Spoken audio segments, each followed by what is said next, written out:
নির্বাচন আমরা হতে দেব, কিন্তু যেন তেন নির্বাচন হতে দেব না। আর যারা করবেন আমরা তাদেরকেও মেনে নেব না। গতকাল বিএনপির একজন শীর্ষ নেতা বলেছেন যে জামাত ইসলামী নির্বাচন নিয়ে ডাবল স্ট্যান্ডবাজি করছে। তাদের ব্যাখ্যাটা হচ্ছে যে তারা একদিকে নির্বাচন পেছানোর কথা বলছে, সংস্কারের কথা বলছে, অন্যদিকে বিভিন্ন আসনে তারা প্রার্থী ঘোষণা করছে।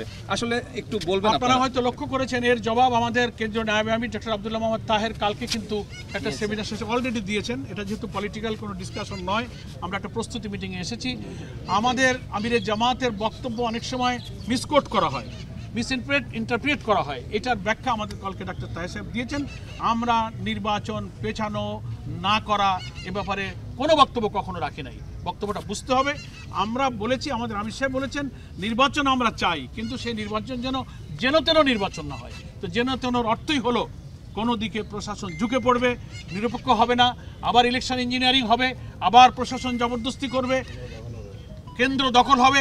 এই জাতীয় ইলেকশনকে আমাদের আমিরে জামাত মিন করেছেন যে নির্বাচন আমরা হতে দেব, কিন্তু যেন তেন নির্বাচন হতে দেব না। আর যারা করবেন আমরা তাদেরকেও মেনে নেব না। এই কথা আমাদের আমিরে জামাতও বলেছেন, আমাদের নায়েবে আমির বলেছেন। আজকে আমাদের একেবারেই মাঠ পরিদর্শনের সাথে প্রাসঙ্গিক কথাগুলো আপনারা বলেছেন এবং শুনেছেন।